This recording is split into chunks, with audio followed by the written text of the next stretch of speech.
Sudah oke, Bu.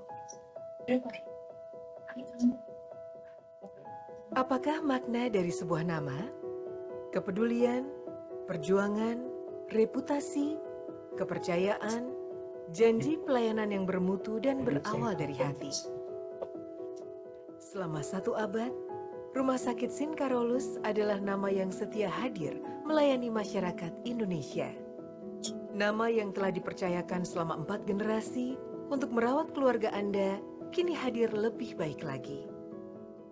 Berawal dari rasa peduli kami terhadap kebutuhan masyarakat, serta keinginan kami untuk terus meningkatkan pelayanan bagi Anda, maka kami mempersembahkan Gedung Medik Carolus Borromeus yang membuka peluang untuk meningkatkan cakupan dan kualitas layanan untuk seluruh lapisan masyarakat. Kami memiliki 4 lantai untuk unit rawat jalan dan medical check-up, 2 lantai untuk rawat inap, 1 lantai untuk rehabilitasi medik eksekutif, dan 3 lantai basement untuk tempat parkir kendaraan. Instalasi gawat darurat kami kini dapat diakses langsung dari Jalan Salemba Raya dan ditunjang oleh unit radiologi dan laboratorium 24 jam untuk menjamin kecepatan penegakan diagnosa. Disinilah juga terdapat pusat layanan unggulan kami, unggul dalam teknologi, fasilitas, dan pelayanan, di mana setiap orang bisa mendapatkan kualitas layanan yang terbaik oleh tim ahli berpengalaman. Sin Carolus Bone and Joint Center adalah sentra layanan unggulan kami untuk kesehatan otot, tulang dan sendi, serta cedera akibat olahraga. Ditunjang oleh tim dokter bedah tulang dan rehabilitasi medik yang berkualitas dari berbagai subspesialis seperti kesehatan tulang belakang, lutut, sendi panggul, kaki, bahu, tangan, dan kelainan tulang pada anak. Layanan Sin Carolus Maternity and Child Center hadir untuk memberikan layanan komprehensif dan berkesinambungan pada ibu dan anak. Layanan unggulan uronefrologi merupakan solusi terpadu bagi berbagai masalah ginjal dan saluran kemih. Ditunjang peralatan mutakhir, kemampuan para ahli, serta unit dialisis terkini yang beroperasi 24 jam setiap harinya. Sin Carolus Digestive Center menyediakan pelayanan komprehensif untuk pasien dengan penyakit di sistem saluran cerna. Pemeriksaan dan penata laksanaan masing-masing pasien dilakukan dalam koordinasi dengan berbagai spesialis lainnya. Kami juga menghadirkan Sin Carolus Integrated Cardio-Cerebrovascular Center yang mengusung konsep one-stop service untuk masalah jantung, stroke, dan pembuluh darah. Seiring dengan pelayanan medis berbasis ilmu pengetahuan terkini, kami juga senantiasa memberikan pelayanan holistik yang mengedepankan kemanusiaan. Fitur-fitur istimewa yang sudah identik dengan Rumah Sakit Sin Carolus, seperti Healing Garden, pendampingan pastoral,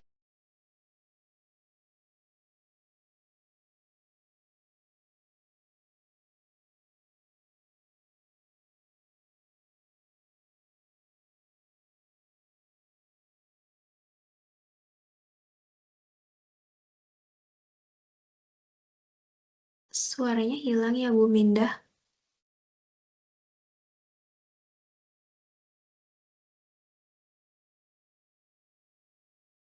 Boleh di open mic aja Ibunya. bangkitkan harapan.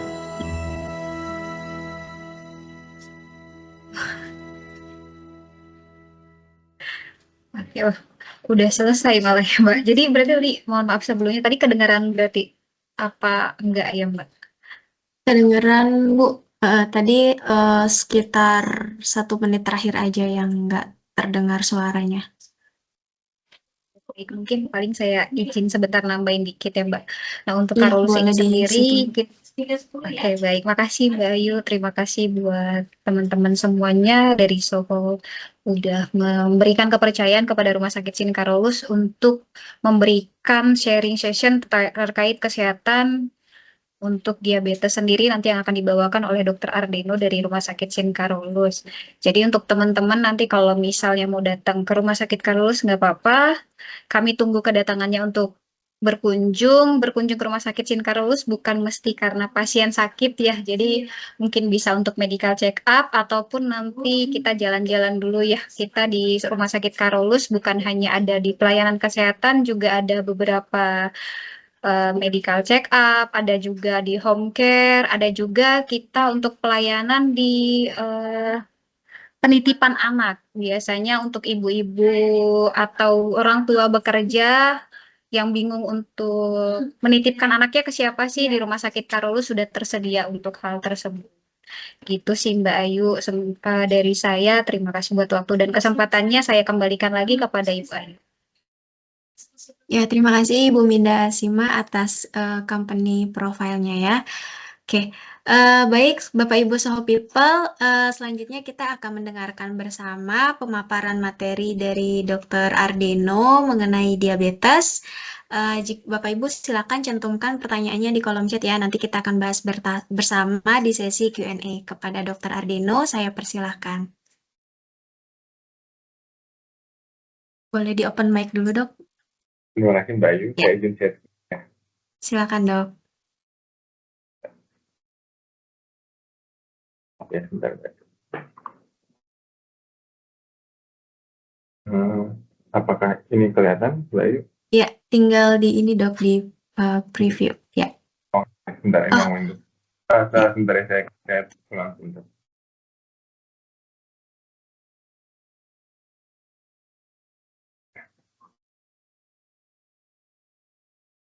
Ya, selamat siang kepada Mbak Ayu, kepada teman-teman dari tim Carolus, dan terlebih kepada rekan-rekan dari Soho Global. Saya berterima kasih atas kesempatannya untuk memberikan sekilas nih mengenai diabetes. Kemarin sebenarnya waktu pas awal itu cuma titipannya pokoknya tentang diabetes deh, apa aja gitu. Cuman saya juga bingung nih topik apa yang kira-kira cocok gitu. Nah ternyata beberapa lama ada permintaan topiknya itu kenali tanda dan gejalanya. Jadi tadi apalagi Mbak Ayu sempat singgung sedikit, saya sih ada gambaran nih, kelihatannya ada kekhawatiran ya dari rekan-rekan sekalian gitu. Mungkin nggak hanya di Soho aja, tapi secara umum dari hari-hari yang praktik yang saya dapatkan itu memang kelihatannya diabetes ini mengintai nggak hanya di usia-usia yang lebih lanjut. Sekarang di usia-usia yang lebih muda pun ada lebih banyak lagi, cukup banyak gitu dibandingkan biasanya. Dan nanti mungkin kita akan lihat faktanya. Mungkin tanpa berlama-lama, mungkin saya akan mulai ya mengenai ini. Dan nanti mungkin kita akan lebih banyak di sesi tanya jawab.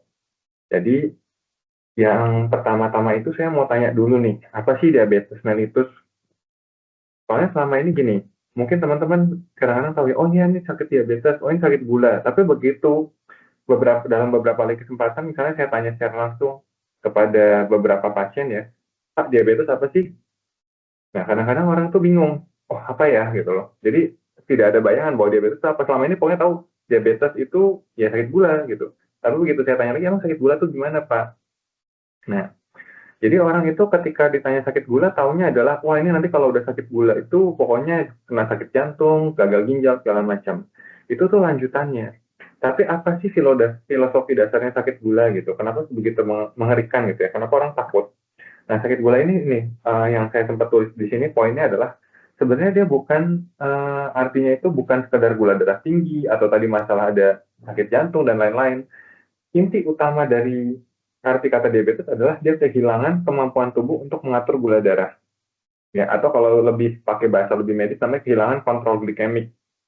Kalau lebih sederhana lagi, saya dalam bahasa yang lain ya, itu adalah gula yang tadinya tubuh kita otomatis menjadi nggak otomatis.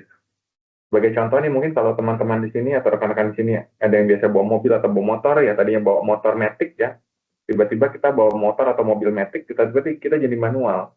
Nah itulah yang terjadi pada diabetes.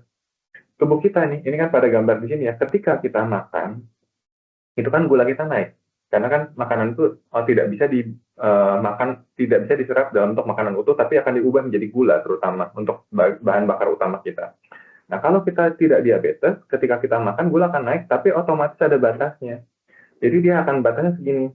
Ya, tidak akan pernah lebih tinggi dari 140-an, dan nanti akan turun lagi ke normal. Jadi kalau kira-kira dibuat grafiknya panjang, kali ini rata-rata cuma begini dan ada kenaikan sedikit-sedikit seperti itu.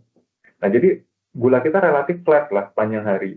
Itu yang namanya tadi otomatis. Pokoknya kita makan berapapun, tubuh kita akan menahan, tidak akan terlalu tinggi. Dan ketika kita tidak makan, misalnya kita puasa ya, untuk yang beragama Muslim, apabila melakukan puasa Ramadan, gulanya tidak akan turun karena tubuh akan menjaga. Ketika dia akan kurang, dia akan ngeluarin cadangan dari tubuh. Nah, jadi orang yang tidak diabetes itu gulanya akan sepanjang hari relatif stabil. Tapi orang yang diabetes itu dia gulanya tadinya otomatis kan nggak otomatis lagi. Sehingga yang terjadi adalah kalau makan agak kebanyakan tinggi sekalian, tapi ketika turun sekalian. Nah, yang tadi kenapa banyak orang salah kaprah atau pemahamannya belum penuh adalah karena taunya hanya gula tinggi. Padahal bukan hanya gula tinggi ya. Kalau tinggi sekalian, rendah sekalian. Mungkin kalau di sini ada yang pernah mendengar ya rekor dunia ya, orang itu makan bisa berapa lama sih nggak makan gitu kalau misalnya dia tidak makan sama sekali. Jadi rekor dunia itu orang tidak makan itu adalah 420 hari. Jadi orang itu gemuk sekali, dia nggak makan sama sekali, dia bisa bertahan hidup hanya diberikan vitamin dan minum air putih. Tapi vitamin, mineral dia tetap disuplai, dia tidak meninggal, bahkan tambah kurus dan ini. Nah, kenapa orang ini bisa nggak makan sama sekali? Dia akan menggunakan cadangan dari tubuhnya, dia tidak akan mati, karena tubuhnya akan ngeluarin batasan tadi dari bawah. Kalau hal yang sama, ya, orang ini tidak makan 420 hari, dilakukan pada orang yang diabetes, dia akan langsung mati. Gitu. Makanya kita sering dengar kan kalau orang-orang yang misalnya di bencana alam tertimbun di bawah puing-puing gitu bisa sampai 14 hari tidak makan itu tidak akan meninggal. Tapi kalau tidak minum memang lebih cepat ya, bisa 5 hari sudah meninggal. Tapi kalau dia tidak makan, tidak hanya minum tapi tidak makan, dia 14 hari itu masih bisa ditemukan hidup. Selama syaratnya dia tidak diabetes. Tapi ketika dia diabetes, dia naik sekalian, tapi kalau turun sekalian. Jadi kalau orang yang diabetes tidak makan, dia akan sampai gulanya rendah, sampai ngedrop. Makanya itu yang dibilang namanya hipoglikemia atau rendah gula. Orang yang bisa rendah gula rata-rata hanya orang yang diabetes, karena tadi dia kehilangan kontrol, bukan hanya gula tinggi. Jadi ini harus dipegang dulu oleh kita, karena sebagian besar dari kita pemahamannya separuh. Taunya gula tinggi atau taunya belakangannya setelah itu. Nah, memang sinonimnya atau kata lainnya dari diabetes mellitus ada yang bilang sebagai kencing manis, ada yang bilang sakit gula. Itu hanya sinonim aja ya, karena kencing manis itu ya seperti kata-katanya, pertama kali ketahuan itu kencing ini kok tiba-tiba disemutin. Nah, itu makanya orang mulai mengatakan sebagai kencing manis. Dan sakit gula ya karena memang gulanya tinggi. Nah, yang harus diperhatikan berikutnya adalah tidak semua diabetes itu sama. Ya, nanti mungkin ada penjelasan di belakang, saya akan bahas lebih lengkap di situ, tapi intinya diabetes ada tipe 1, tipe 2, mungkin ada yang pernah dengar juga, ada prediabetes, ya. Prediabetes seperti di sini, ini gambar yang merah, kalau yang hijau ini kan sudah diabetik. Diabetes ini dia tinggi tapi tidak tinggi-tinggi amat, ya, masih dalam, kalau ibaratnya lampu merah, kuning, hijau, merah itu diabetes, hijau itu tidak diabetes, kuning itu prediabetes. Ya, jadi dia udah mulai waspada ke arah diabetes. Dan ada yang hanya terkait hamilan. Nah, ini yang juga sering menjadi pertanyaan banyak orang nih. Kapan sih kita dibilang diabetes gitu? Karena banyak pasien tiba-tiba datang saya, dok, saya masih bagus nih. Gitu. Bagusnya berapa, Pak? Gitu. Gula puasa saya 160 gitu, atau 140. Orang kan begitu taunya di bawah 200, bilangnya tidak diabetes. Tapi saya bilang, kalau itu gula puasa, Pak, saya khawatir itu udah masuk diabetes. Gitu. Karena di sini nih batasannya yang di merah. Jadi ketika dibilang diabetes adalah kalau gula puasa sudah lebih dari 125 ya, atau 120 lebih besar sama dengan 125 itu sudah masuk diabetes. Tapi ketika gula sewaktu, ya jadi misalnya sehabis makan atau kapanpun diambil itu harus ketika dia di atas 200 itu baru dibilang diabetes. Jadi ini tidak boleh disamakan antara gula puasa dan gula sewaktu. Jadi orang-orang itu suka salah, wah ini di bawah 200 saya nggak diabetes, belum tentu. Makanya kita harus tahu patokannya kapan, apakah ini yang puasa atau sebelum makan. Yang sudah pasti normal adalah tadi ini gula puasa di bawah 100, kalau sewaktu itu di bawah 140. Daerah abu-abu ini ya, yang di antara kalau gula puasa 100 sampai 125, kalau gula sewaktu 140 sampai 199, ini yang dibilang namanya tadi prediabetes. Dan ini ada 2 tipe ya, ada GDPT, TGT. GDPT itu gula darah puasa terganggu, TGT itu toleransi glukosa terganggu. Tapi intinya ini semua prediabetes. Nah, yang lain lagi, ini kan darah dari laboratorium. Kalau untuk darah dari glukometer itu yang pakai cetek itu ya, yang kita gunakan di hari-hari di klinik, itu sebenarnya agak beda. Patokannya itu turun sekitar 10%. Jadi kalau misalnya di sini batasnya 100 nih jadi 90. Tapi supaya gampangnya kita pegang ini aja gitu, dan ini nanti di dalam pad bisa digunakan oleh rekan-rekan sekalian untuk mengingat ke depan, jadi tidak harus dihafal. Nah, sebenarnya ini yang mengkhawatirkan, dan kenapa saya juga tadi menangkap dari Mbak Ayu ada keresahan gitu teman-teman di Soho. Sebenarnya seberapa banyak sih penderita diabetes mellitus di Indonesia dan di dunia sebenarnya?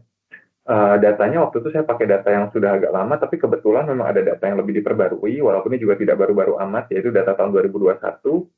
Waktu itu Kompas sempat mengambil dari data Atlas of Diabetes IDF.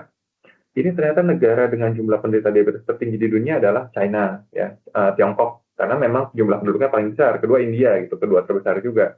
Tapi Indonesia secara konsisten ada di nomor 5 dunia, gitu, dengan 19,47 juta jiwa di tahun 2021. Nah, ini kalau dikira-kira sekitar 10,6% dari populasi dewasa. Ini cukup mengkhawatirkan, karena bayangkan, kalau 10% sampai 11% artinya 1 dari 10 orang ya, yang kita temui itu, begitu kita tunjuk cap cip itu dari orang, mungkin 1 diabetes, gitu, pada usia berapapun, gitu, usia dewasa, maksudnya 17 sampai 80 tahun. Jadi ini cukup mengkhawatirkan, artinya kita cap cip gitu, itu bisa kita dapat. Masalahnya, 10 tahun sebelumnya, pada tahun 2011, datanya itu hanya 5,1%. Ya, ini ternyata jadi bayangkan 5,1 menjadi 10,6% itu kenaikannya 2 kali lipat, 200%. Jadi dalam 10 tahun terakhir itu naik 2 kali lipat. Kalau keuntungan perusahaan naik segini ya, kita senang nih. Tapi kalau jumlah penderita diabetes naik persentasenya sampai 2 kali lipat dari 10 tahun yang lalu, ini berarti ada sesuatu yang bermasalah di kita. Yang lebih gila lagi, mungkin kan kemarin ada berita tuh yang membahas anak-anak sekarang jadi banyak yang cuci darah, banyak udah sakit gula. Ternyata datanya benar. Karena data pada tahun 2000, pada populasi anak sakit gula itu hanya 0,004 per 100.000 jiwa. Kan susah nih, bahkan dari per 100.000 aja masih 0,004. 2010, walaupun masih 0,0, tapi bayangkan, ini naiknya itu banyak sekali, 7 kali lipat, jadi 0,028 per 100.000 jiwa. Tapi yang paling mengkhawatirkan di tahun 2023 ini sekarang udah angkanya 1 digit, jadi 2 per 100.000 jiwa, di mana itu naik 70 kali lipat dibanding sebelumnya. Jadi diabetes ini menjadi sangat mengkhawatirkan. Nah, ini yang saya tadi bahas singkat ya. Tadi kan kita tahu diabetes itu gulanya sudah tidak otomatis. Tapi orang suka, ini nanti juga jadi pengantar bahwa mengapa sih diabetes ada orang yang pakai insulin, ada yang nggak pakai insulin. Gitu. Jadi tidak semua diabetes itu sama. Karena kan yang sering terjadi nih, misalnya kita punya saudara atau bahkan orang tua kita, bapak atau ibu kita itu ada diabetes, kita bilang, wah ini saya ada bakat dari bapak atau ibu pakai obatnya ini nih, saya juga pakai ini. Belum tentu sama. Jadi walaupun sama-sama diabetes, antara satu orang dengan orang lain, hampir jarang sekali ada yang sama persis. Jadi walaupun orang-orang ini pakai obat ini, belum tentu kita bisa pakai yang sama. Ya contoh lain deh, kalau saya bercanda misalnya gini, ibu, misalnya pasangannya siapa gitu ya, misalnya suaminya siapa gitu. Nah ibu kalau orang lain pengen nggak suaminya dia gitu, kan belum tentu gitu ya. Jadi kita punya pasangan juga itu jodohnya masing-masing. Jadi gula juga sama. Nah, secara garis besar itu memang diabetes itu ada DM tipe 1, ya, ini yang dari anak-anak, dari kecil, memang insulinnya tidak ada. Ini saya gambar botol ini artinya gini, ini artinya adalah insulinnya jumlahnya berkurang nih, kosong. Gitu ya. Jadi bisa aja dia berkurang atau dia kosong sama sekali. Ini diabetes tipe 1. Kalau diabetes tipe 2, secara garis besar itu biasanya insulinnya, ya, jumlah insulin itu kan yang digunakan oleh tubuh untuk mengubah gula dalam tubuh kita atau menurunkan gula, dan gula itu tidak hilang. Gula itu oleh insulin dibuat menjadi cadangan, ya dalam bentuk otot, ya dalam bentuk lemak, gitu, dalam bentuk suplai gula di dalam hati. Jadi kalau gula itu bukan otomatis hilang, ya insulin itu tujuannya untuk mengubah itu. Nah tadi kalau yang DM tipe 1 insulinnya memang tidak ada, yang kedua insulinnya ada, tetapi kualitasnya berkurang. Ya, jadi yang satu gangguan kuantitas, yang satu gangguan kualitas. Saya biasanya kasih perumpamaan seperti ini. Kalau yang tipe 1 itu ibaratnya begini, tipe 1 murni ya, tipe 1 murni itu ibaratnya gini, misalnya dulu kita punya deterjen ya, yang cukup bagus, gitu, terus deterjennya habis nih buat menyuci baju, deterjen itu ibaratnya kayak insulin, sementara kotoran pada baju itu seperti gulanya. Kalau yang tipe 1 memang deterjen kita lagi habis, akhirnya kita nyuci baju cuma pakai air, ya itu masih kotor. Jadi yang habis memang insulinnya, jadi kita mau pakai obat segala macam, obat itu ibaratnya kalau ibu-ibu mungkin tahu ya, sekarang tuh ada pemutih pakaian tuh kayak Vanish atau Proclean, maaf saya sebut merek, tapi biar kebayang, yang pemutih yang untuk mengoksidasi itu, kalau ditambahkan itu deterjen bisa makin kuat. Tetapi kalau deterjen yang nggak ada, kita kasih itu juga tidak terlalu bekerja.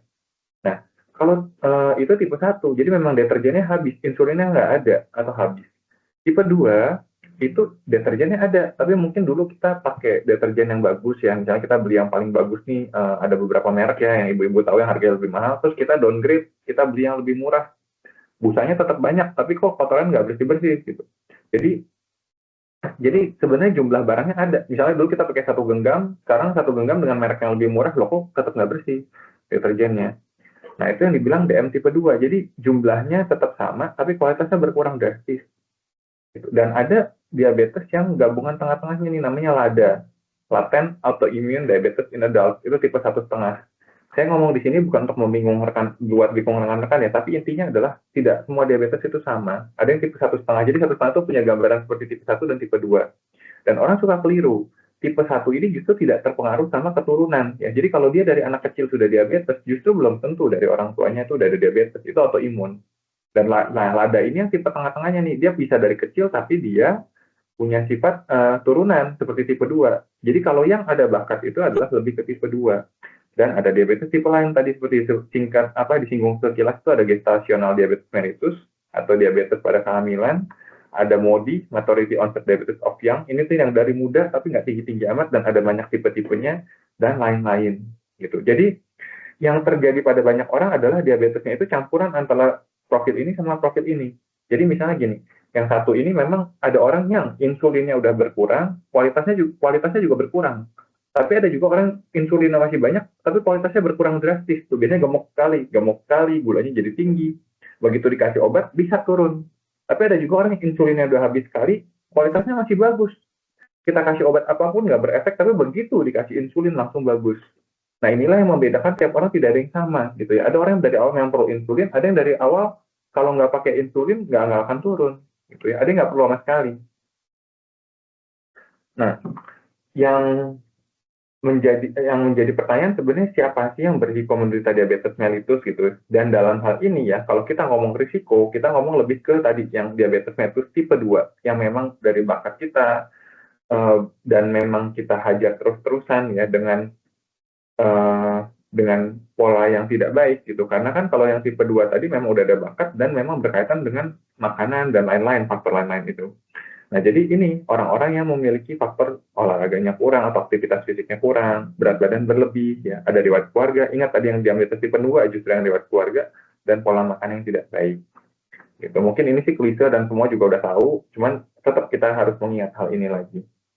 Pertanyaan berikutnya sebenarnya ini yang sering timbul gitu. Sebenarnya diabetes itu turunan nggak sih dok? Gitu ya. Diabetes itu menurun nggak sih? Jadi diabetes itu sebenarnya tidak diturunkan, tetapi dia ada peningkatan risiko pada keturunannya. Jadi ini saya kasih contoh nih, misalnya ini ada ayahnya ya, laki-laki, ini ada diabetes, ibunya tidak diabetes. Jadi kalau anaknya ini ya, kita sebagai anaknya, kalau salah satu orang tua kita diabetes, kita punya risiko 2 kali lipat untuk lebih bisa menjadi diabetes dibandingkan yang orang lain yang tidak punya orang tua yang diabetes sama sekali. Nah, risiko ini lebih tinggi kalau dua-duanya diabetes, bapak ibunya diabetes, kita menjadi anaknya, berarti kita punya risiko 5 kali lipat untuk menjadi diabetes dibandingkan orang lain yang tidak punya orang tua diabetes. Kalau contoh ininya ya, analoginya misalnya begini, kalau yang salah satu orang tuanya diabetes, misalnya nih, ibaratnya, ini ke ekstrimnya ya, misalnya orang kalau makan gula 1 kilo itu jadi diabetes, kalau yang orang tuanya 1 diabetes itu makan 500 gram atau setengah kilo aja udah jadi diabetes. Tapi kalau yang ini nih, dua-duanya orangnya diabetes, makan 200 gram aja, itu udah diabetes. Itu yang membedakan, makanya kenapa kok ada orang yang udah makannya gila banget, gulanya banyak banget, tapi nggak jadi gula, tapi ada yang orang baru cepet dikit udah sakit gula. Nah, itulah yang jadi perhatian kita, dan ini baru salah satu faktor, terutama terkait keturunan. Yang mana sebenarnya ada hal-hal lain yang belum tentu terkait keturunan, mungkin pola genetik kita yang tidak kelihatan dari turunan, yang kadang-kadang kita tidak ketahui. Jadi, ya, tapi intinya tetap kita harus jaga-jaga terhadap hal tersebut. Nah, faktor risiko ini mungkin diulang, jadinya kita bagi 2. Dari tadi kan ada beberapa tuh, siapa sih yang jadi berisiko menjadi diabetes. Nah, kita bagi, ada faktor-faktor yang memang tidak bisa diubah, dan ada yang faktor yang bisa kita ubah. Jadi, faktor yang bisa diubah ya, misalnya kita memang punya keluarga diabetes ya, bapak, ibu kita diabetes, kita nggak bisa rubah hal itu. Gitu ya. Atau kita misalnya berusia udah 45 tahun lebih, itu risikonya lebih tinggi, karena kan proses metabolisme kita, terus radikal bebas, stres dalam tubuh kita, stres fisik maupun psikis kita bertambah, itu kita nggak bisa pungkiri seiring usia. Atau memang sebelumnya kita pernah diabetes pada saat kita hamil. Jadi ibu hamil itu kalau misalnya gulanya tinggi, ketika dia sudah melahirkan, gulanya akan normal. Tapi kemudian harinya nanti ketika dia sudah lebih berusia lanjut, ya itu risiko untuk menjadi diabetesnya lebih tinggi. Terus ada latar belakang etnik tertentu yang gulanya bisa lebih tinggi. Sebenarnya orang Indonesia tidak termasuk yang etnik yang mudah menjadi diabetes. Yang lebih banyak diabetes itu adalah kulit hitam, ras kulit hitam. Kita tidak, tapi ternyata seiring waktu ya, karena ini ternyata ditemukan semakin banyak, karena juga kita saling ada faktor keturunan, kita ketemu yang ini, dan kadang-kadang kita tidak tahu ada bakat dari pasangan kita. Dan ada kondisi medis lain ya, yang mempengaruhi, misalnya contoh-contoh penyakit hormon tertentu, yang mungkin ada yang pernah dengar PCOS, perempuan yang punya kista banyak di dalam itu indung telurnya, itu risiko untuk diabetesnya menjadi lebih tinggi. Itu kita tidak bisa ubah. Nah, tapi ada yang bisa kita rubah, yaitu contoh tadi, berat badan yang berlebih, kita bisa kurangi. Aktivitas fisik yang rendah, kita bisa tingkatkan aktivitas fisik kita. Tekanan darah tinggi, kita bisa ubah, walaupun itu bisa dengan obat ya, tidak hanya dengan faktor olahraga dan ini ya. Ada, tapi bisa dirubah. Dan ada kolesterol. Kolesterol bisa dengan pola makan maupun dengan obat itu sendiri, tergantung dari diri kitanya nanti. Nah, ini ada gambar menarik nih. Kenapa saya kasih gambar ini? Ada orang narik karet, terus ini ada karet putus. Jadi saya suka menggambarkan kalau tipe 2 ya, saya bilang diabetes tipe 2 yang tadi kualitasnya berkurang. Jadi saya punya gambaran ibaratnya gini, kadar gula kita tuh ibaratnya seperti ini ya, rentang jari saya yang sebelah kanan ini nih. Ini misalnya, jadi kalau gula yang orang yang tidak ada diabetes itu seperti orang normal, jadi ibaratnya gula itu kadarnya kan segini terus ya. Ibaratnya ada karet yang mengikat. Jadi seperti ini. Jadi kalaupun dia mau tinggi, dia akan tetap diikat lagi sama karetnya itu. Nah, kalau diabetes tipe 2 yang tadi lama-lama terjadi karena pola makan, ibaratnya kita selalu makan dengan kalori tinggi atau gula berlebih, dia terus tarik tuh, lama-lama tarik, terus lama-lama kan seperti kita tahu, kalau karet kita tarik makin lama dia makin melar. Dan ada momen ketika dia udah melar, ketika balik, dia tidak akan seketat awal. Ya, dia masih pasti nggak seelastis awal, lebih melar. Nah, ketika dia lebih melar itu yang dibilang namanya prediabetes. Nah, ketika momen kita tarik terus kita karena makan gula tinggi atau kalori tinggi terus kita tarik, suatu saat dia putus. Nah, itulah yang kita kira menjadi diabetes. Nah, karena gini, yang terjadi kalau orang ini karetnya udah putus, tetap jadi diabetes. Nah, suatu saat dia datang, dok, saya cek lagi gulanya udah normal loh, berarti saya udah nggak diabetes. Enggak, Bu, itu talinya udah jebol, tetap diabetes. Buktinya apa? Coba Ibu cek deh, setelah makan, gula setelah makan ya, dengan Ibu makan biasa, porsinya coba kita cek. Kalau Ibu tanpa obat, tanpa apa, atau Ibu nggak nakar makanannya gitu, gulanya pasti melejit, bisa lebih dari 200. Kalau orang yang memang belum ada, karetnya tidak putus, Ibu makan pun nanti tidak akan pernah mencapai 200. Itu bedanya diabetes sama gula yang normal pada saat terkontrol.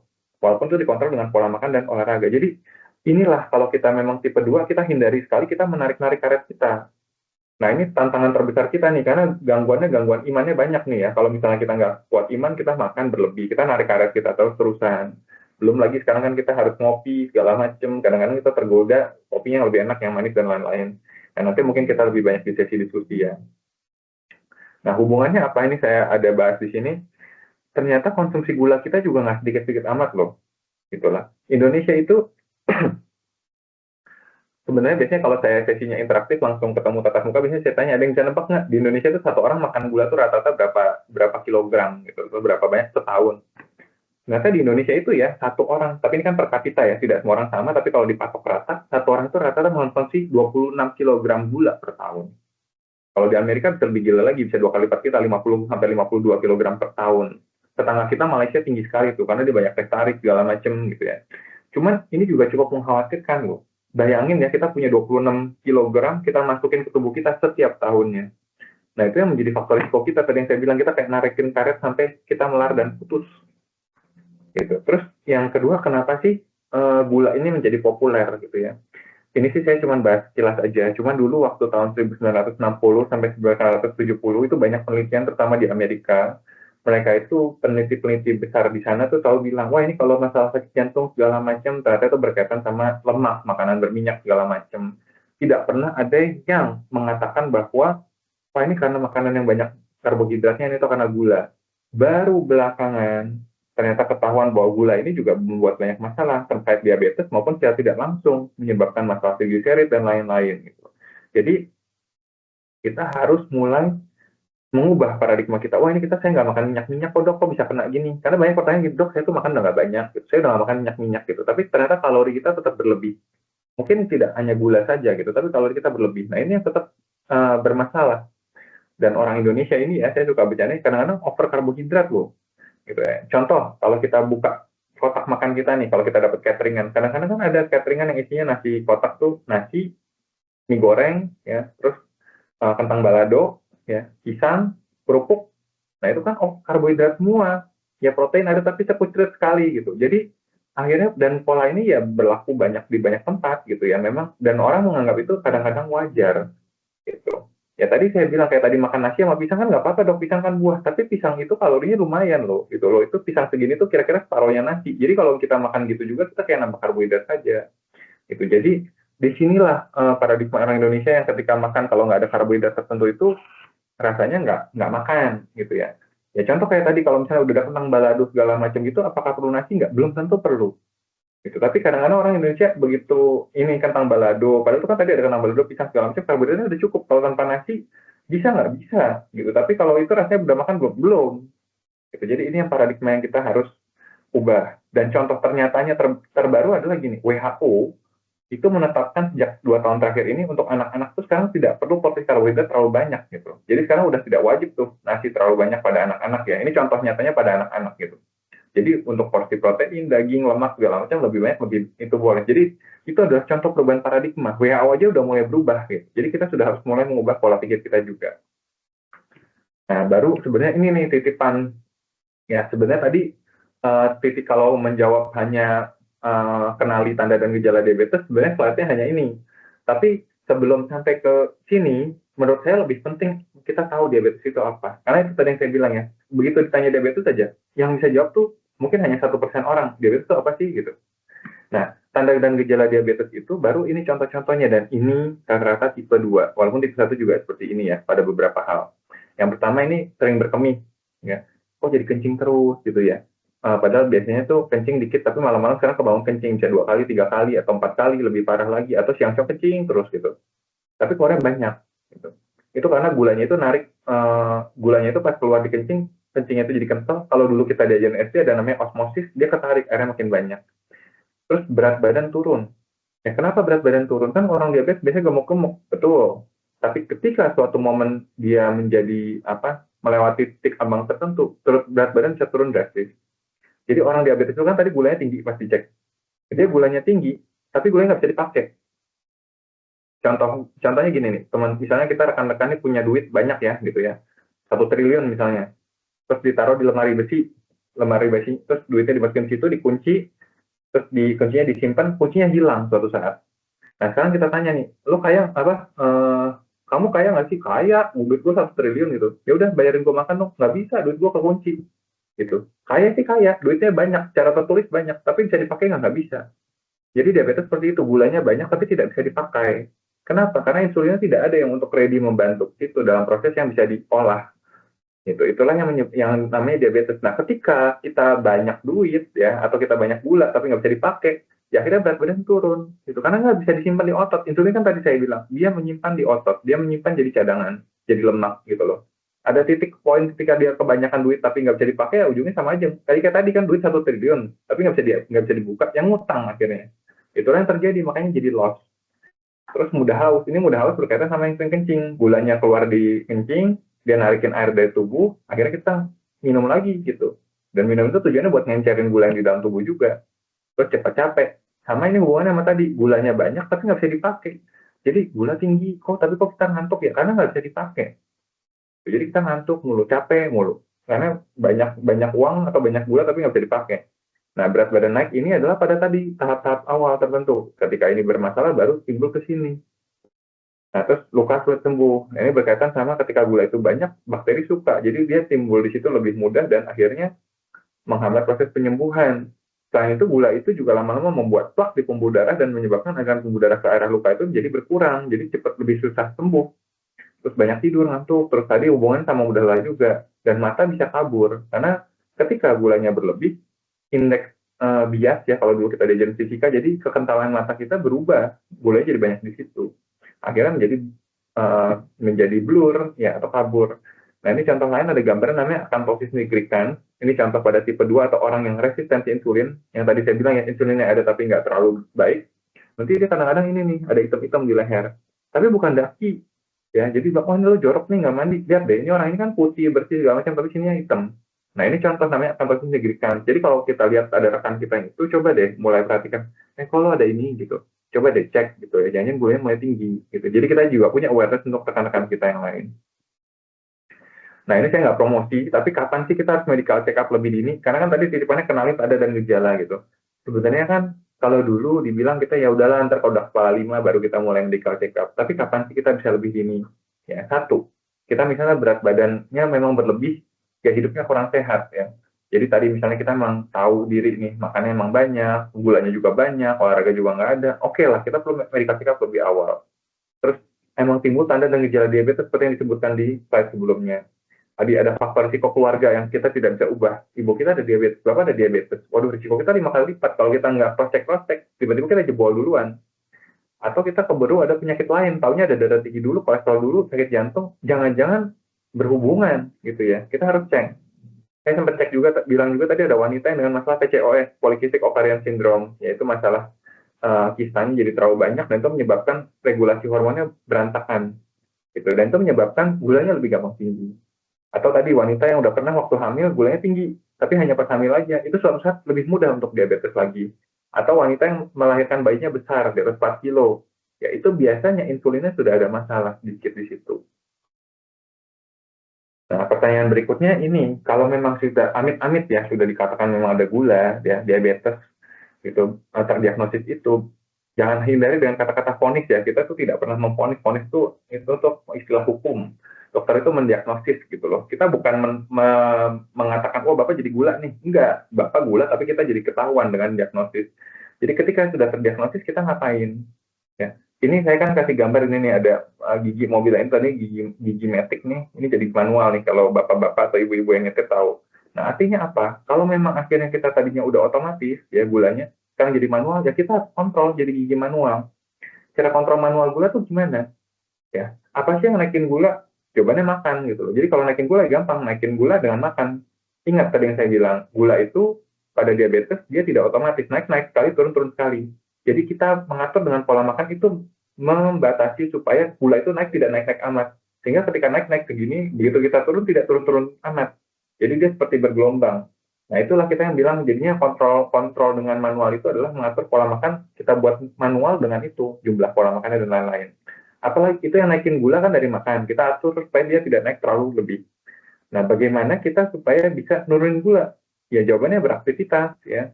Atau ya tadi biarin nanti lama-lama juga dibakar sendiri oleh tubuh gitu. Atau dalam kasus yang udah lebih parah kita pakai obat.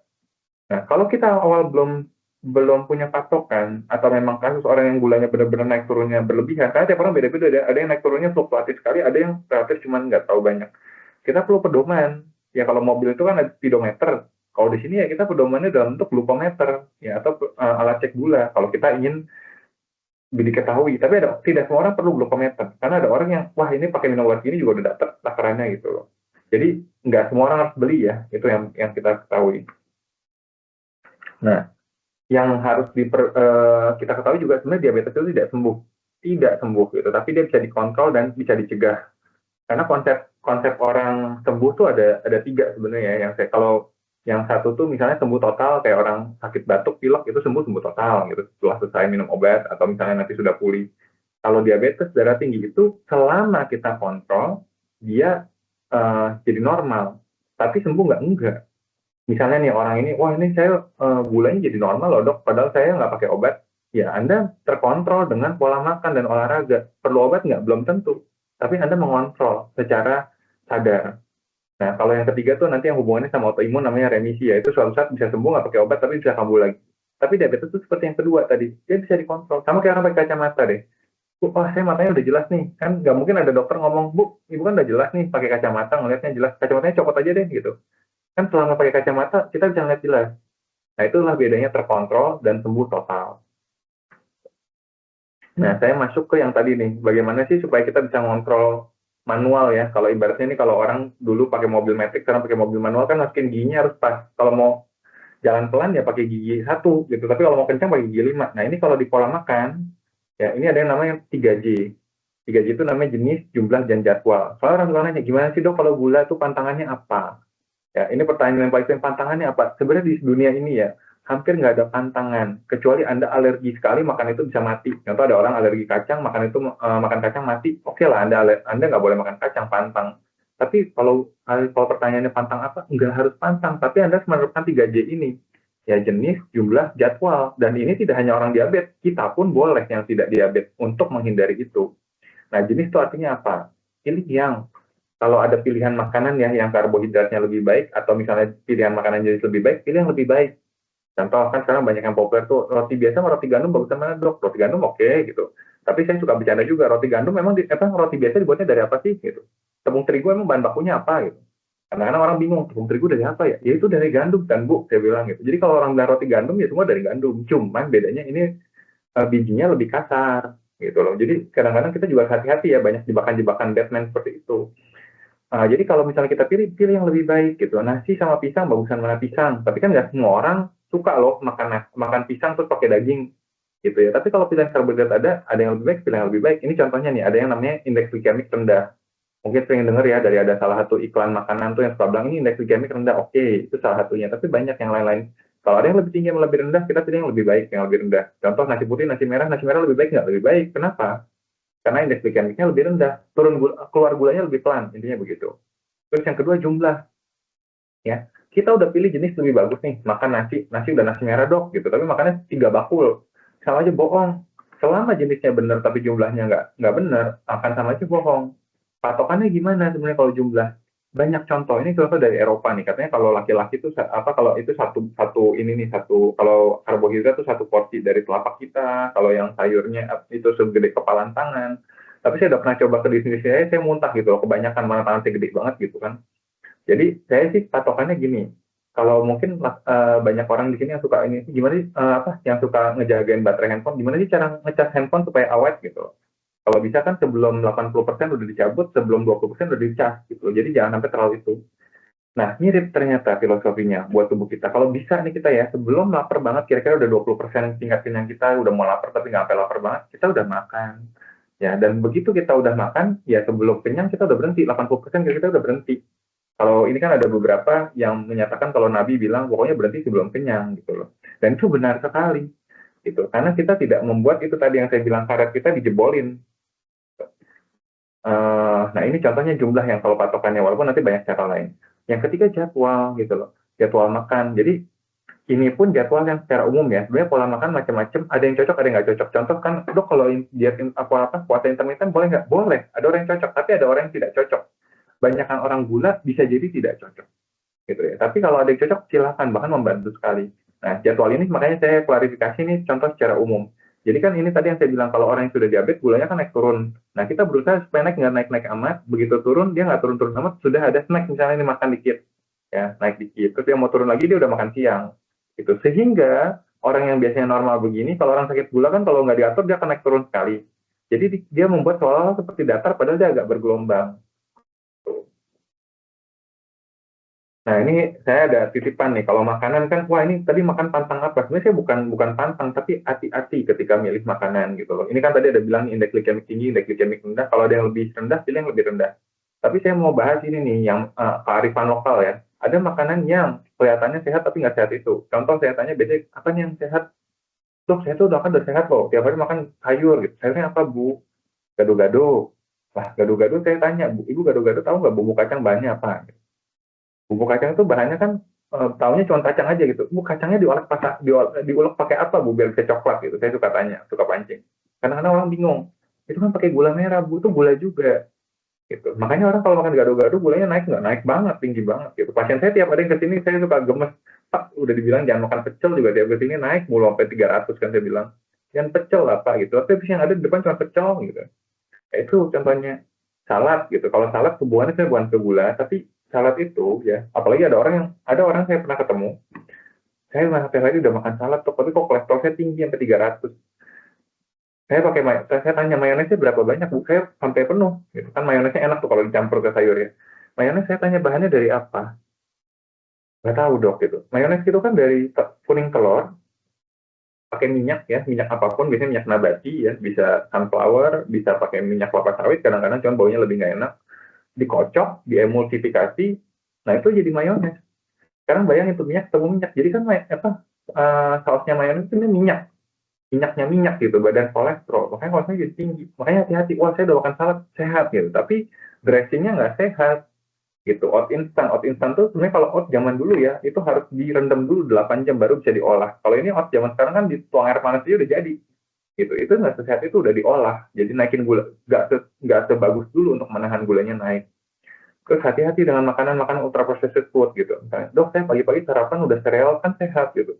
Apa iya gitu? Coba deh cek beberapa merek-merek tertentu tuh. Biasanya udah ada gulanya gitu. Dan memang itu udah diolah, udah digiling, lebih gampang naikin gula kita. Gitu. Contoh yang udah ultra processed lain, tapi yang kita buat sendiri ternyata bubur.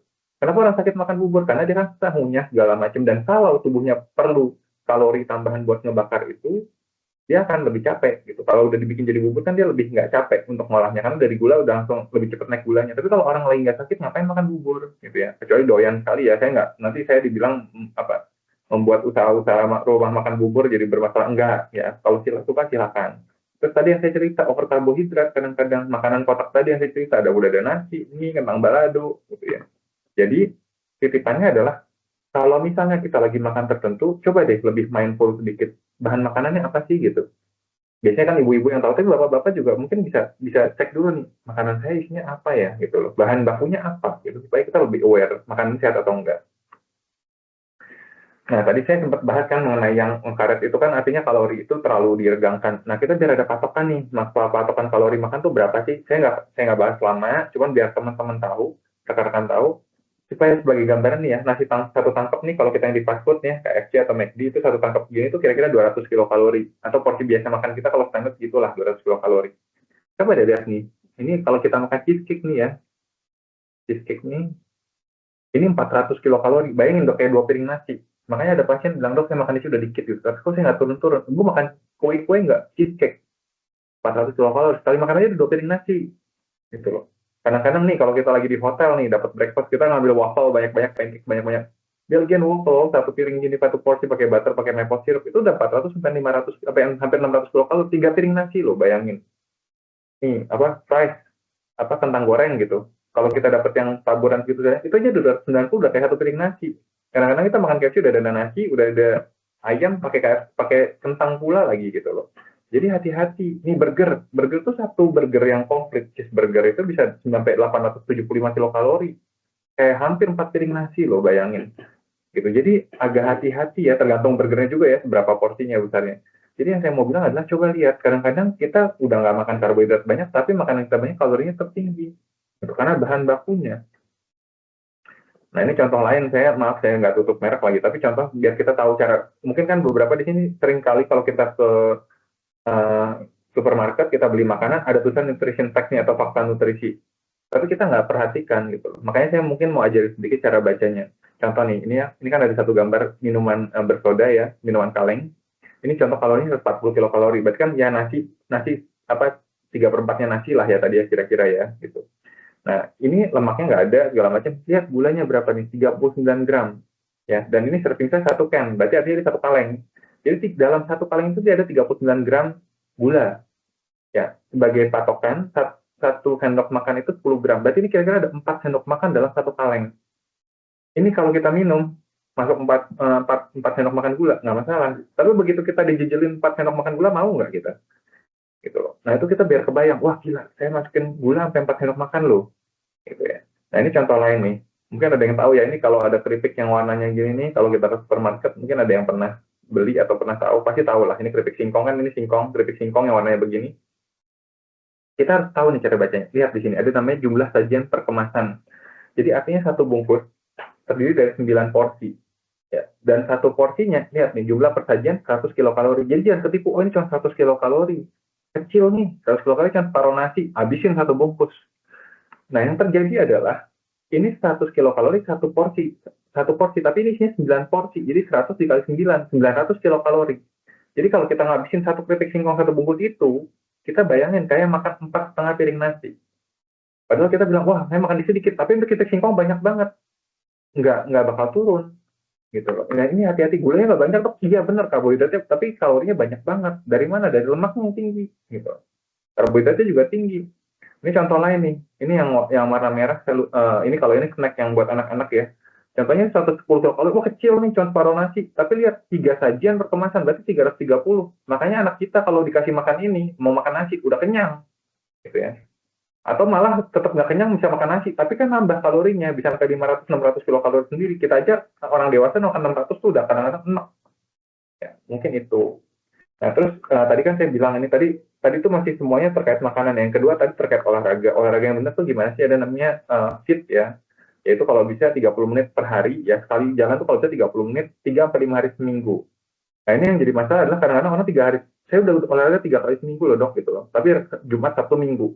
Masalahnya olahraga yang bagus pun dilakukan, efeknya tuh hanya berefek 2 kali 24 jam. Jadi kalau orang cuma Jumat, Sabtu, Minggu, dapatnya cuma dapat ya Jumat, Sabtu, Minggu sampai Senin.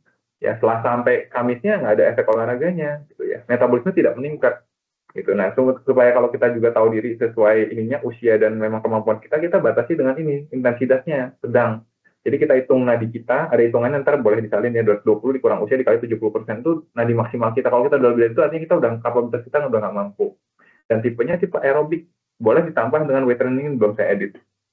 Nah, ketika itu tidak mempan semua, baru kita pakai obat. Dan tiap orang kebutuhan obatnya berbeda. Ini saya nggak akan bahas banyak ya. Jadi, orang yang satu sama orang yang lain belum tentu sama. Jadi kalau ada orang, kamu pakai obat ini aja, gue pakai ini bagus tuh. Belum tentu kita bagus.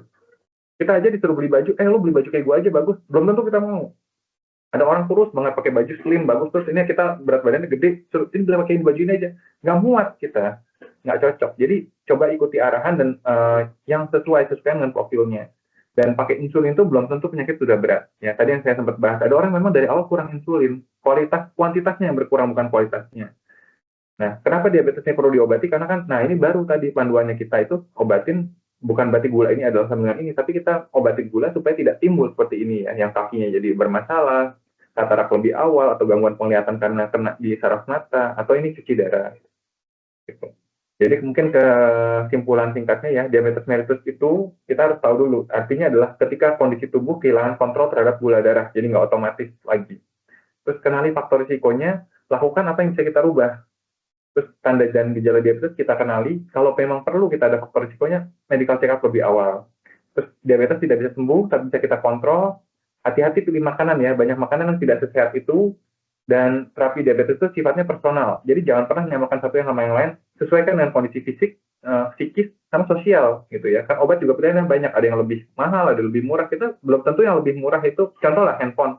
Ada orang yang pakai handphone murah-murah aja tapi cocok kok, bagus gitu ya. Mungkin itu, terima kasih atas tempatnya, maaf mungkin waktunya mengambil waktu lebih banyak. Terima kasih Mbak Ayu, saya kembalikan ke Mbak Ayu. Terima kasih Dr. Ardeno, penjelasannya sangat detail sekali ya dok ya, untuk menambah pengetahuan kami semua nih dok, agar lebih aware gitu ya. Oke, Bapak Ibu yang ingin bertanya kepada Dr. Ardeno secara langsung boleh silakan raise hand ataupun boleh tuliskan di kolom chat gitu ya. Oke, ini ada penanya pertama dok dari Bapak Muhammad Fikri. Boleh silakan Pak Fikri untuk open mic. Oke, terima kasih Mbak dan dokter atas waktu yang diberikan. Saya mau nanya 2 pertanyaan nih dok. Yang pertama itu saya pernah baca katanya jika seseorang yang terbiasa dengan diet rendah kalori atau rendah gula, tapi biasanya kalau dia tiba-tiba mengonsumsi makanan yang tinggi gula, maka tiba-tiba akan terjadi peningkatan gula darah yang sangat tinggi di tubuhnya. Nah, dan apabila dia mengubah pola hidupnya dari pola makan yang rendah gula menjadi yang normal atau tinggi gula, apakah dia akan lebih rentan terkena diabetes? Nah, itu yang pertama. Kemudian pertanyaan kedua dok, saya penasaran kenapa sih orang penderita diabetes itu luka atau ulkusnya lebih sulit untuk disembuhkan. Nah itu dok. Terima kasih.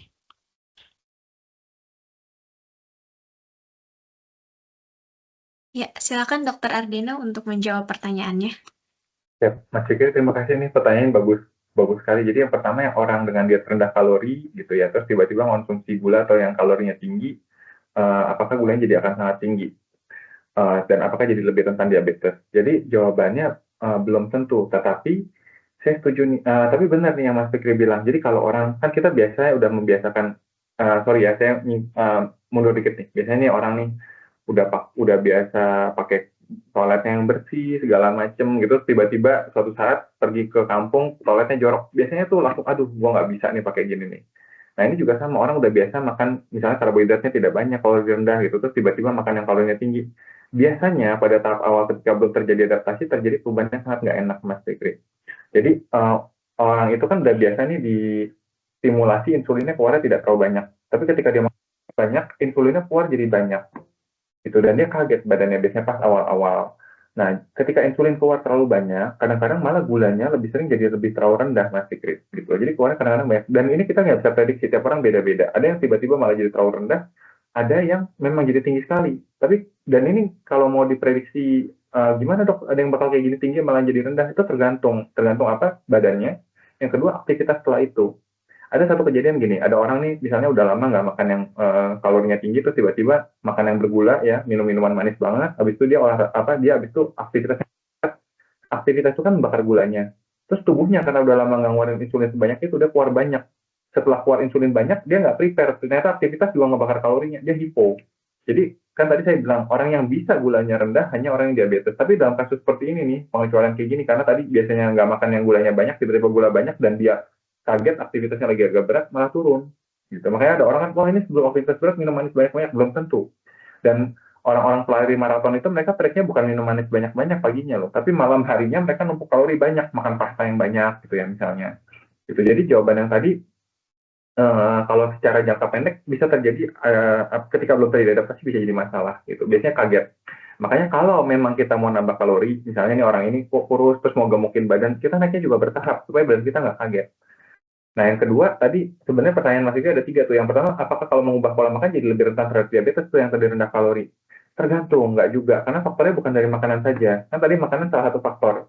Tapi dia ada bakatnya nggak? Tadi kan yang saya bilang, secara genetik dia orang tuanya ada yang diabetes nggak? Kalau dia ternyata tidak ada yang diabetes, gitu, belum tentu loh dari situ, gitu ya. Terus, tadi tinggi kalorinya juga tergantung pola kalori seperti apa, gitu. Dan memang secara memang berat badan idealnya udah nyampe atau belum. Kalau ternyata berat badannya dia udah kelebihan, terus dia naikin kalori lagi, ya mungkin akan jadi lebih rentan. Karena tadi saya bilang karetnya udah dikendolin lagi. Tapi kalau dia sebenarnya masih kurang, berat badannya masih kurang, dia mau naikin pelan-pelan, biasanya nggak ada terlalu masalah gitu ya. Tapi faktornya nggak bisa cuma satu itu aja. Nah, kalau luka sudah sembuh, tadi yang pertanyaan berikutnya, ini tadi saya sempat bahas kilas, sebenarnya banyak faktor, Mas Fikri. Tapi yang paling sering terjadi ada 2 hal. Satu, saya bilang gulanya itu di tempat lukanya jadi banyak. Kan darah kita bawa gula, serum kita bawa gula. Cairan bening kalau kita luka itu kan keluar bening-beningnya, itu namanya serum. Itu banyak gulanya. Gulanya itu justru banyak kan di serum. Ketika gulanya jadi banyak, ya, ini ada luka coak gitu, bayangin deh, di kulit kita itu nggak mungkin nggak ada bakteri. Ya. Begitu dia tahu di situ ada makanan, dia ngerogotin di situ terus gitu ya. Dia senang nih di sini ada makanan. Ya contoh lain ini deh, kalau misalnya kita di rumah kita ada sarang semut, kita numpain gula ke bawah dari meja makan, tiba-tiba ada semut aja kan di situ kan, senang semutnya di situ, ini gula banyak nih, banyak makanan. Ya sama seperti tadi, begitu bakteri tahu di sini ada makan, dia kan gerogotin di situ, dan itu menghambat proses penyembuhan. Kan dia berusaha nutupin luka, tapi digerogotin di situ, dan kumannya itu ya dalam tanda petik menggigiti juga jaringan-jaringan di situ gitu, bahkan membuat pembusukan. Yang kedua, sebenarnya pembuluh darah dan aliran dan syaraf di daerah-daerah yang sakit gula itu biasanya sudah terganggu. Dan banyak kan memang kalau saya udah ketemu orang kakinya lukanya parah, rata-rata pembuluh darahnya udah jelek. Jadi ini kan kalau di tangan kita nih banyak pembuluh darah ya misalnya ya. Jadi misalnya nih ada suatu daerah nih kita mau ada bencana alam, tapi akses jalannya jadi terhambat. Akhirnya kan kita mau ngasih sumbangan ke situ jadi terhambat, nggak bisa nyampe. Nah sama ketika tubuh ada luka, ini pembuluh darah itu akan mensuplai semua zat-zat yang menyembuhkan ya sel-sel untuk yang memperbarui diri. Tapi kan mau ngasih suplai kurang, makanan ke situ jadi kurang. Akhirnya jadi oksigen, terus makanan, suplainya jadi terhambat, akhirnya proses pemulihan di situ terhambat, gitu. Baik karena syarafnya maupun karena pembuluh darah. Gitu. Jadi faktor utama besar dari situ, nanti baru ada yang lain-lain tuh, faktor peradangan segala macam lah. Tapi buat Mas Fikri ketahui, mungkin faktor itu yang paling utama. Mungkin itu Mbak Ayu. Terima kasih terima Dok atas jawabannya. kasih.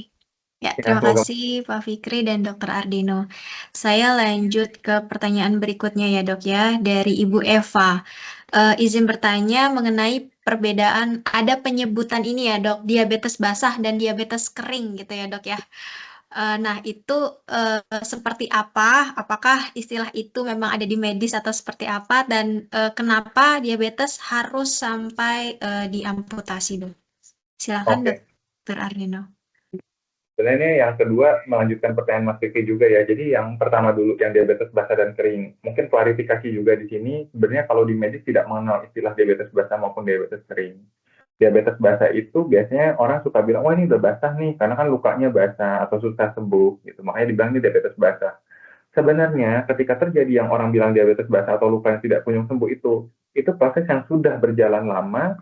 Pembuluh darahnya tadi yang saya sempat jelaskan, Mas Fikri tadi tanyakan, jadi pembuluh darahnya itu sudah nggak bagus, jadi dia lebih sering lukanya jadi nggak bagus gitu. Jadi orang kalau yang tadinya dibilang kering, lama-lama kalau gulanya nggak dikontrol juga pasti jadi basah gitu. Tapi kalau saya klarifikasi, nggak ada ya istilah kering sama basah.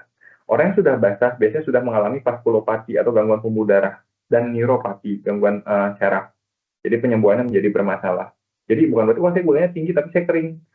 Coba aja didiemin kayak gitu 10 tahun lagi, saya jamin jadi basah juga gitu ya. Sorry banget ya, bukan ngejek atau apa. Terus yang kedua tadi, mengapa diabetes harus sampai diamputasi? Sebenarnya gini, bukan harus sampai diamputasi. Contoh tadi kan ada ini nih, aliran pembuluh darahnya ke kaki gitu ya, terus dia terhambat. Akses jalannya tadi keputus. Kalau dia biarin lama-lama, apalagi bakteri itu sudah berkembang biak, akan timbul yang namanya gangren. Gangren itu kalau kita pernah lihat nih, ada orang yang, kalau yang punya ini ya, relasi yang pernah diabetes, terus keluar lukanya besar sekali, terus bau busuk sekali, terus menghitam, itu udah mulai timbul bakteri yang namanya bakteri anaerob, bakteri yang bisa hidup tanpa oksigen. Dan itu proses pembusukannya berjalan cepat dan akan menyebar kemana-mana. Dia tidak perlu oksigen di situ. Jadi kalau misalnya dan gini, dia tuh kejar-kejaran antara tubuh harus nyembuhin sama ini bakteri tumbuh di situ. Ya, ibaratnya yang satu pengen nyembuhin, yang satu bakteri ngegrogotin, membusukin. Nah, ketika pembuluh darah itu tidak bisa mencapai di situ, dia tidak bantu bisa proses pemulihan tadi, penyembuhan. Ya, ibaratnya tadi satu daerah nih, kita mau bantuin ngasih sumbangan bencana alam ya, ternyata jalannya keputus. Akhirnya di sana mulai banyak rampok tuh, ngejarah segala macam. Kita mau bantuin, tapi kita nggak bisa. Akhirnya rampok ini makin banyak dan dia akan makin ini ya, nyebar ke situ. Nah, ketika rampok ini makin banyak, karena dia kan senang nih, makin daerah jajahannya makin banyak, lama-lama dia akan nyebar ke desa sebelah. Jadi ketika ini kita nggak bisa nolongin ya, ngasih tenaga keamanan, security, segala macam, dan ngasih bantuan makanan dan lain-lain, dia rampok ini makin banyak. Nah, bakteri makin berkembang. Nah, biasanya kenapa diamputasi? Ada satu titik pembuluh darah yang memang dia terhambatnya parah sekali. Misalnya biasanya kalau di kaki itu batasnya di bawah lutut ya. Jadi ketika di bawah lutut ke bawah itu pembuluh darahnya nggak bagus. Jadi kalau kita, wah ini kan lukanya dirawat, kenapa sih harus dipotong gitu? Karena kita tahu kalau ini kita nggak potong di atas pembuluh darah yang jelek tadi, yang bawah tuh bakal busuk semua. Dan ketika dia udah nyampe situ makin busuk, begitu dia udah nyampe desa sebelah bakal kena juga. Jadi biasanya kita akan minta izin ke pasien, kita korbanin deh Pak, karena kita tahu kalau kita biarin dia akan naik ke atas. Gitu. Jadi kita potong sampai batas yang pembuluh darahnya masih bagus. Nah itu yang makanya ada tulisan above nih sama below nih, di bawah lutut atau di atas lutut. Biasanya nggak enaknya di situ. Ya, mungkin itu sih Mbak Ayu. Jadi nggak sampai diamputasi ya, tapi itu berhubungan sama pembuluh darahnya udah nggak bagus biasanya.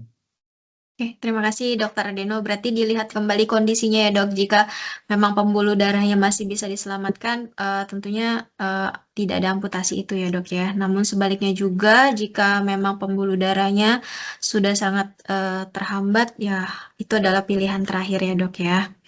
Oke, saya lanjut ke pertanyaan berikutnya. Apakah minum obat metformin dan glimepiride secara terus-menerus ada efek jangka panjangnya dok bagi penderita diabetes? Oke, ini pertanyaan menarik nih. Jadi sebenarnya ada beberapa obat yang mau nggak mau memang kita harus pakai jangka panjang. Justru pertanyaan malah dibalik gitu. Kalau kita nggak minum jangka panjang, ada efeknya nggak ada gitu. Karena gulanya tinggi menjadi banyak masalah tadi ya. Pembuluh darahnya nggak bagus, bisa jadi amputasi, bisa stroke dan lain-lain. Tapi obat ini dipakai jangka panjang ada nggak? Sebenarnya obat ini ya, kebetulan glimepiride sama metformin itu udah ada hampir 50 tahun, udah lama sekali gitu. Jadi, dan secara profil ternyata syukur-syukur cukup aman. Ya. Banyak pasien yang udah minum ini sampai 10 tahun, bahkan 20 tahun lebih, ternyata syukur-syukur tidak ada masalah. Tapi, sekarang pertanyaan, kembali lagi seperti yang tadi saya bilang, yang saya sempat bahas di bagian obat. Tidak semua orang sama obatnya ini. Kalau obat ini tidak cocok, kadang-kadang timbul efek samping gitu. Ada orang pakai metformin mual, ya. Ada orang pakai metformin kok muntah-muntah atau mencret gitu ya. Ada yang pakai glimepiride kok gulanya turun terus. Jadi efek jangka panjangnya sebenarnya relatif cukup baik ya kalau dua obat ini karena udah lain. Tapi masalahnya adalah tidak semua orang cocok dengan 2 obat ini, makanya kita cocokin. Kalau ini nggak bisa, kita ganti yang lain, yang memang lebih cocok orang itu, gitu. Jadi untuk jangka panjang sampai saat ini cukup aman ya, udah 50 tahun lebih loh ini obat ini, jadi nggak terlalu ada masalah. Gitu. Dan tapi ini ya, kalau obat yang tidak cocok dipakai orang itu bisa aja bikin banyak masalah gitu. Kan orang suka tanyanya, metformin bagus nggak buat ginjal gitu. Kalau jawabannya bagus buat ginjal, jawabannya enggak. Tapi jelek buat ginjal nggak? Enggak juga. Gitu. Jadi metformin itu pada orang yang sakit, yang ginjalnya masih bagus, boleh sekali, nggak masalah. Jadi saya agak lebih spesifik ya, misalnya ngomong dari segi ginjal deh. Tapi kalau orang yang ginjal udah nggak bagus, udah nggak boleh pakai metformin. Jadi contohnya kayak gitu. Kapan kita bisa tahu kita pakainya atau enggak? Nah itu kita cocokin. Kalau orang ginjalnya udah jelek, kita nggak akan kasih metformin. Tapi kalau yang bagus banget, silahkan. Itu obat murah, meriah, bagus gitu loh. Ya. Oke, terima kasih Dokter Ardino. Jadi untuk penggunaan obatnya sebaiknya dikonsultasikan lebih lanjut ke dokter ya dok ya, dokter yang merawatnya ya, sehingga efeknya tepat gitu ya. Oke, pertanyaan berikutnya dok, dari Ibu Dian Ekawati, jika kadar gulanya 109 untuk wanita dok, dan ada riwayat keturunan diabetes, apakah sudah termasuk diabetes dok dengan kadar 109? Oke, jadi kalau karena tadi kan ada di slide-nya, nggak apa-apa Mbak Yun, nanti boleh bagi-bagi kok biar ada. Itu kan ada satu tabel yang udah saya rangkumin buat teman-teman, rekan-rekan sekalian, supaya bisa baca patokannya. 109 belum masuk ya, karena waktu itu batasnya yang mulai daerah abu-abu itu 140 sampai 200, sampai 199 tepatnya ya. Jadi kalau 109 bahkan belum masuk kelompok kuning gitu ya. Tapi pertanyaannya satu, usia berapa nih ya. Terus habis itu, ini kan baru sewaktu ya, kadang-kadang kalau memang mau kita cross-check, selama orang ini nggak ada gangguan darah tertentu ya, yang terkait HB atau darah merah, kita bisa cek HbA1c. Ya, HbA1c itu berarti kayak gula rata-rata 3 bulan. Kadang-kadang gini soalnya, gula darah sewaktu tuh, saya suka kasih perumpamaan gini. Kalau kita nih punya anak nih ya, terus anak kita nunjukin ke kita nih ulangan, mah ujian aku dapat nilai 10 loh, gitu, bagus gitu. Terus pas kita ikut bagi raport sama dia, ternyata rapotnya nilainya 7. Loh kok kamu katanya nilainya 10 kok dapat raport cuma 7? Artinya pas dia sewaktu itu ditunjukin ke kita bisa aja bagus, tapi tidak selamanya bagus. Nah, untuk tahu rata-ratanya kita kadang-kadang cek HbA1c. Jadi kalau pertanyaan singkat, jawaban singkat dari ini, jawabannya sih tidak masuk. Tapi kalau untuk memastikan diabetes, prediabetes, kalau mau di-cross-check, ingat ya, selama tidak ada gangguan HB, gangguan darah merah. Karena HbA1c itu adalah gula yang terikat di darah merah. Kalau darah merahnya ngaco ya, terlalu rendah, terlalu tinggi, atau ada kelainan tertentu, hasilnya juga ngaco. Kalau orang tidak ada kelainan darah, silakan cek HbA1c buat cross-check. Jadi buat ngecek nih, antara ujian sewaktu sama antara bagi raport sama nggak gitu. Kalau bagi raportnya tetap bagus, berarti tetap oke. Karena kalau ngomongnya tadi 109, tapi ternyata amit-amit ya, HbA1c-nya ternyata 6,0, nah, saya nggak bisa bilang ini udah nggak normal, bisa aja ini udah prediabetes gitu ya. Apalagi tadi ada bakat dari keluarga, tadi kan saya bilang ya, kalau salah satu 2 kali, kalau dua-duanya 5 kali gitu. Jadi mungkin boleh gitu ya, tergantung usianya juga berapa ya. Kalau udah mulai kepala 4, biasanya kita udah mulai mau sendiri nih, harus mulai ngecek biasanya. Oke, terima kasih dokter. Jadi sebaiknya dicek secara berkala ya dok ya. Selain di medical check-up tahunan, secara berkala juga diperlukan ya dok untuk pengecekan gulanya ya dok. Oke, mungkin ini pertanyaan terakhir ya dok ya yang dibahas secara online dari Ibu Ines. Siang dok mau bertanya, seseorang sudah dinyatakan diabetes, kemudian ada tentunya ya dok harus mengurangi atau menghindari makanan dan minuman yang manis-manis. Tapi kenapa rasanya tubuh itu tuh masih membutuhkan asupan yang manis-manis. Jadi seperti lagi, aduh pengen yang manis gitu ya dok ya. Itu seperti apa dok? Dan seperti kayak tersugesti untuk mencari makanan atau minuman yang manis dok? Ini pertanyaan bagus banget nih sebenarnya. Ini jawabannya jujur agak panjang, tapi nggak apa-apa kita sekalian jawab. Jadi pertama kenapa kalau yang manis tuh kita pengen manis-manis? Jangan kan orang yang diabetes. Yang nggak diabetes aja kita pengen makan manis-manis mulu gitu. Satu, ada beberapa faktor. Satu, makanan manis itu memang menyebabkan adiksi atau ketergantungan. Sebenarnya ya, gula itu adiktif loh. Ya, salah satu bahan adiktif legal adalah gula sebenarnya.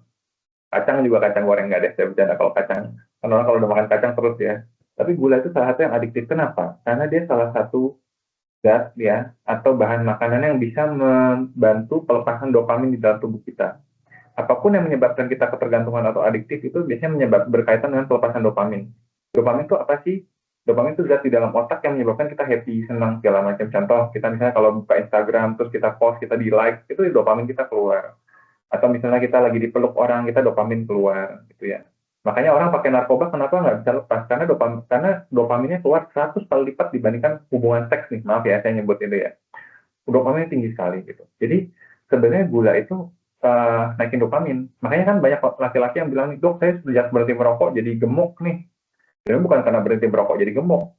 Kalau orang, kenapa orang kalau ngerokok tuh ini enak gitu lah. Dia kan bisa sambil kerja, sambil ini ya refresh. Dia kan melepasin nikotin, dan nikotin itu melepaskan dopamin di tubuh kita pas rokok. Nah, kalau dia udah berhenti ngerokok, kadang-kadang nih orang bingung nih, aduh gue buat supaya tetap otaknya fresh sambil kerja, dopamin tetap keluar sambil kerja, pakai apa? Ya makanan, manis-manis, makan yang manis segala macam, karena itu dopamin juga. Jadi kita rilis dopamin. Jadi salah satu jawabannya adalah dia berkaitan sama pelepasan dopamin. Jadi gula itu sendiri sebenarnya sifatnya adiktif ya, dan bersifat legal. Tapi bisa kita batasin nggak? Bisa. Kita harus mindful eating. Memang kalau udah batasin gula segini ya udah stop. Makanya kan rekomendasinya sekarang secara internasional dan termasuk dari nasional juga ada panduannya kalau bisa gula sehari itu 40 gram. Contoh tadi itu Coca-Cola, satu itu 39 gram, berarti habis minum Coca-Cola batasnya tinggal 1 gram lagi. Itu dari stok segala macam, taburan segala macam bisa udah lebih gitu ya. Itu. Jadi pertama itu. Yang kedua berkaitan sama gini, kadang-kadang orang tuh kenapa sih harus konsumsi gula? Itu kadang-kadang berkaitan dengan faktor stres dan fisiologi tubuh kita atau cara kerja tubuh kita. Gula itu ya dipakai yang paling banyak pakai gula di tubuh kita tuh otak. Jadi 20% gula itu yang pakai otak. Bayangin loh, cuma segede gini tapi yang pakai 20% dibandingkan otak kita segala macam. Otak doang loh 20%. Jadi kalau kita lagi stres ya, kita lagi mau mikir, kita lagi ini, walaupun sebenarnya gula kita cukup, tapi kadang-kadang otak ngasih sinyal nih, aduh gue stres banget nih, pengen naikin gula nih. Kalau gulanya cukup, jadi soalnya dia ngambil bahan bakar paling banyak. Ya. Jadi kita pengen berusaha, dan dia kan begitu otak stres, kita lagi ngerjain sesuatu, mikir atau stres fisik maupun psikis ya, dia kan berusaha mengeluarkan hormon stres, kortisol, dan kortisol itu kan berusaha tubuh kita harus naikin gula nih, karena ada sesuatu nih nggak enak nih, otak butuh banyak supply. Kita kan berusaha makan manis-manis, makanya kadang-kadang kita lagi stres apa segala macam, minum manis, minum kopi, yang inilah manis lah, sambil stres sambil ngerjain gitu loh. Aduh target belum nyampe nih, ya udahlah sambil gini. Ya karena itu emang itu fisiologi tubuh kita kan berusaha ini, karena apa? Karena otak tadi memang butuh bahan bakarnya adalah gula. Otak itu cuma bisa bakar 2, gula sama keton gitu ya. Tapi keton nanti lain kali kita bahas, itu agak panjang. Tapi kalau udah pakai, dia akan butuh gula, padahal dia nggak butuh banyak, itu udah cukup. Yang kedua itu. Yang ketiga, ini jadi ini berkaitan juga sama hormon kenyang kita yang namanya leptin ya. Ada leptin, ada hormon yang memang itu bikin kenyang ya, ada ghrelin gitu ya. Jadi ketika kita nanti udah lama sering makan manis atau kalori kita berlebih, leptin itu tuh yang membuat kalau kita makan, lama-lama, oh ini udah kenyang nih, stop, kita udah nggak mau makan. Tapi kan ada orang yang makan banyak banget kenyang, atau udah kenyang tapi kadang-kadang di-push terus segala macam. Nanti lama-lama leptinnya kendor. Yang tadinya makan segini, leptinnya udah keluar, udah kenyang. Nanti begitu keluar leptinnya tapi jadi nggak ngefek. Sama kayak tadi insulin, jadi resisten. Makanya nih, salah satu penyebab resistensi insulin berkaitan sama resistensi leptin. Jadi begitu orang udah makan biasanya segini, ntar lama-lama dia makin melar. Jadi tadinya bisa makan, biasanya orang tadi makan 1 piring aja udah penuh, terus lama-lama gara-gara ini, maaf ya, kalau di tempat dia biasanya gini nih, yang satu ngajakin makan, makan, terus ini makan, lama-lama dia bisa makan porsinya dikit, lama-lama ikut banyak, akhirnya dia melar porsi makannya. Nah, leptinnya makin lama makin resisten. Jadi begitu segini, biasanya udah kenyang, sekarang di sini, loh kok gue belum kenyang, masih bisa masuk nih, nambah nih. Gitu. Jadi yang biasanya udah kenyang, rasanya nggak kenyang. Lama-lama porsinya makin nambah. Nah, itu yang menjadi siklus lingkaran setan. Lama-lama makannya makin banyak, makin ini, dan makin pengen nambah kalori atau makan yang manis. Gitu. Jadi, nah itu cara mengkontrolnya gimana? Ya itu memang harus turun pelan-pelan sampai kita kembali lagi ke leptinnya bisa itu. Gitu. Dan yang keempat, kadang-kadang masalahnya adalah orang itu memang udah ada bakat resistensi insulin dari lahir. Nah ini agak susah. Makanya kan ada beberapa orang, dok saya tuh susah banget loh, saya tuh udah nurunin, udah olahraga segala macam, tapi tetap aja gemuk. Nah itu memang yang secara medis, secara fisik dia memang udah ada bakat resistensi insulin. Jadi memang nurunin berat badannya susah. Karena insulinnya banyak di dalam tubuh kita. Dia tapi untuk efek nurunin gulanya dikit, tapi untuk bikin lemak segala macam tinggi. Nah itu makanya kan seringkali ada kita ketemu, gue tuh udah makan angin aja gue jadi daging gitu. Ya sementara ada orang yang nggak makan udah makan segala macam supaya nggak naik. Nah itu beda lagi tuh, nanti ada faktor lainnya. Tapi kalau yang contoh resistensinya itu, dan memang mereka akan lebih banyak konsumsi itu. Ya itu 5 faktor itu. Sekarang sebenarnya banyak yang dijelasin lain, tapi yang paling banyak terjadi 5 itu. Ya mungkin itu buat menjawab Mbak Ines gitu, kenapa kok pengen itu ya. Sebenarnya itu nggak hanya diabetes. Nah kalau diabetes terkait sama yang kelima, karena emang biasanya udah ada basicnya resistensi insulin. Nah itu yang susah, karena emang basicnya dia udah ada masalah buat buat mengurangi manis itu, jadinya rasanya emang kok gue butuh terus ya, karena ada resistensi insulin gitu. Tapi yang lain yang tadi yang tidak terkait resistensi insulin juga ada gitu ya, gara-gara kita melarin sendiri, masuk leptin dan lain-lain. Mungkin itu Mbak Ayu. Semoga Ya, menjawab. terima kasih Dokter Ardeno. Ternyata itu juga ada kaitannya ya dok. Jadi pas kita mungkin lagi stresnya tinggi, jadi sehingga eh, ada keinginan untuk mengkonsumsi makanan atau minuman yang manis ya dok ya. Oke, terima kasih Dokter Ardeno. Saya sampaikan atas pemaparan materi dokter yang sangat detail, sangat lengkap dok. Itu tentu saja sangat menambah pengetahuan kami semua dan juga untuk meningkatkan awareness kami bersama untuk selalu menjaga pola hidup sehat ya dok ya, sehingga kami dapat menurunkan risiko terkena diabetes. Tentunya tadi dokter sampaikan kita harus menjaga pola makan yang seimbang, kemudian olahraga atau aktivitas fisik gitu ya. Dan jika memang sudah dirasa memiliki gejala, segera konsultasikan ke tim medis sehingga dapat mendapat penanganan yang tepat dari sisi medis ya dok ya. Oke, ada closing statement dari dokter kah? Jadi yaitu menjawab, mungkin saya nggak tahu ya ini memang betul kekhawatiran itu atau tidak, tapi tadi menjawab kekhawatiran rekan-rekan sekalian terkait banyaknya kejadian gula gitu ya. Mungkin teman-teman loh kok mau dikasih gula gue mulai nggak bagus nih, kadang-kadang HB1-nya. Jadi mungkin mudah-mudahan webinar ini walaupun singkat ya bisa memberikan gambaran dasar lah mengenai apa, dan karena untuk dasarnya untuk kita bisa mengantisipasi kita harus kenal dulu. Masalahnya sebagian besar orang tidak mengenal apa itu diabetes. Tadi pertanyaan pertama itu kadang-kadang banyak yang nggak bisa jawab. Jadi mudah-mudahan dari sini mengenal, jujur kalau secara materi ini sih nggak cukup ya. Untuk jelasin diabetes tuh kadang-kadang 6 bulan kita ngomong ke orang aja belum tentu selesai gitu loh. Belum pola makannya, belum olahraganya gimana, segala macem. Jujur 6 bulan aja tuh bikin 1 semester nggak bakal selesai. Tapi mudah-mudahan jadi pengenal awal dan mudah-mudahan jadi langkah awal supaya kita bisa mengenali apa yang menjadi masalah bagi kita dan diri kita sendiri gitu ya. Karena memang diabetes itu kadang-kadang bukan hanya faktor dari lingkungan saja, tapi emang dari kitanya juga ada bakatnya, makanya kita bisa tahu. Dan kalau emang udah kayak gitu, kita harus lebih mawas diri terhadap diri kitanya. Ya mungkin itu sih Mbak Ayu sekilas dari saya.